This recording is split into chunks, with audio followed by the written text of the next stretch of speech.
జగిత్యాల పట్టణ వివేకానంద మినీ స్టేడియంలో మున్సిపల్ మరియు వాకర్స్ అసోసియేషన్ ఆధ్వర్యంలో వన మహోత్సవ కార్యక్రమంలో పాల్గొని మొక్కలు నాటిన Jagtial MLA doctor Sanjay Kumar, municipal chairman Aduvala Jyothi. అనంతరం వారు మాట్లాడుతూ ఈ కార్యక్రమంలో vice chairman Goli Srinivas, commissioner Sammaiah, walkers association అధ్యక్షులు గౌతమ్ రెడ్డి, కౌన్సిలర్లు, నాయకులు, మహిళలు తదితరులు పాల్గొన్నారు.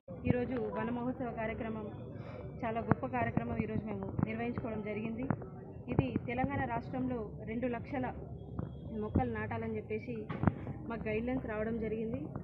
2 లక్షల మొక్కలతో పాటు ప్రతి ఇంటికి 6 మొక్కలతో పాటు ఇంకా నాటడం కూడా జరుగుతుంది. కాబట్టి కాంగ్రెస్ ప్రభుత్వం ప్రవేశపెట్టిన ప్రతిష్టాత్మక ఈ యొక్క వన మహోత్సవ కార్యక్రమానికి ప్రతి ఒక్కరు ముందడికి వచ్చి మొక్కలు నాటేలా చూసుకోవాలి. ఎందుకంటే ఊరు పచ్చగా ఉంటే మనం బాగుంటాం.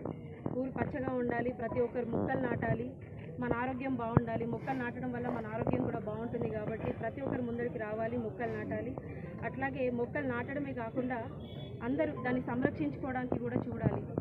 ఎవరైతే మొక్కలు నాటుతారో వాళ్ళు కూడా ఈ మొక్కల్ని సంరక్షించాలి. అలాగే అధికారులకు కూడా ఆదేశం ఇవ్వడం జరుగుతుంది. వాళ్ళు కూడా ఈ మొక్కల్ని సంరక్షించాలని ప్రతి ఒక్కరిని కోరడం జరుగుతుంది. అలాగే ఈ అవకాశం ఇచ్చిన ప్రతి ఒక్కరికి హృదయపూర్వక ధన్యవాదాలు. ఈ కార్యక్రమానికి విచ్చేసిన ఎమ్మెల్యే సంజయ్ కుమార్ గారికి, నాయకులకు, కౌన్సిలర్లకు, ఇక్కడ వాకర్ అసోసియేషన్ ప్రతి ఒక్కరికి ఈ కార్యక్రమానికి విచ్చేసినందుకు ధన్యవాదాలు తెలియజేస్తూ హృదయపూర్వక నమస్కారం.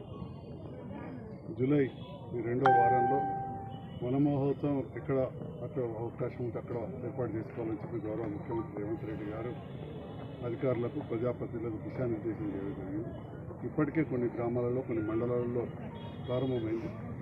ఈ పట్టణంలో కూడా కొన్ని చోట్ల చేశారు. ఈరోజు జగిత్యాల వివేకానంద స్టేడియంలో ఏర్పాటు చేసిన కార్యక్రమానికి మిత్రులు గౌతమ్ రెడ్డి గారు అధ్యక్షులు మరియు వారి సహచర బృందం, మాజీ అధ్యక్షులు, వాకర్స్, అదేవిధంగా చైర్మన్ గారు, స్థానిక కౌన్సిలర్ అందరూ కూడా పాల్గొనడం జరిగింది.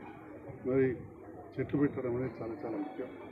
భారతదేశం ఒకప్పుడు అన్ని రకాలుగా సమతుల్యమైన వాతావరణం ఉన్న దేశాలలో భారతదేశం ఒకటి.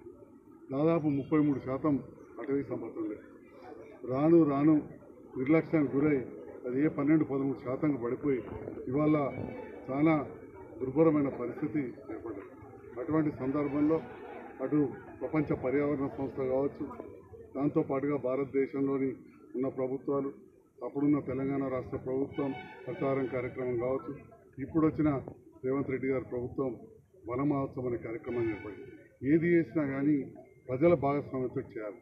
గతంలో ఇదే స్టేడియంలో ఇప్పుడు కనబడే పెద్ద చెట్లు ఇప్పుడు రోటరీ క్లబ్ అనే స్వచ్ఛంద సంస్థ ద్వారా 2005, 2006 ఆ ప్రాంతంలో పెట్టినాం. మిత్రుడు టీవీ సూర్యం గారు సభ్యులు ఇక్కడ ఉన్నారు. నేను, మంచాల కృష్ణ, మిగతా అందరం పెట్టడం, మా మున్సిపల్ సిబ్బంది దాన్ని కొంతవరకు పరిరక్షించారు. వాకర్స్ కూడా కాపాడారు. దానివల్ల ఇవాళ ఇక్కడ చూస్తే ఈ మాత్రం కూడా పచ్చని చెట్లు ఉన్నాయి. అప్పుడు ట్రీ గార్డ్స్ కూడా తెచ్చిపెట్టిన ఇంపై. సో ఈ రకంగా ఆనాడు పెట్టిన చెట్లలో కూడా ఒక స్వచ్ఛంద సంస్థ సభ్యునిగా, డాక్టర్గా భాగస్వామ్యం ఉన్నందుకు సంతోషం తెలియజేస్తూ మళ్ళీ ఈనాడు నన్ను భాగస్వామ్యం కల్పించిన వాకర్స్ అసోసియేషన్ మిత్రులందరూ కూడా ధన్యవాదాలు. మరి అంతకుముందు కూడా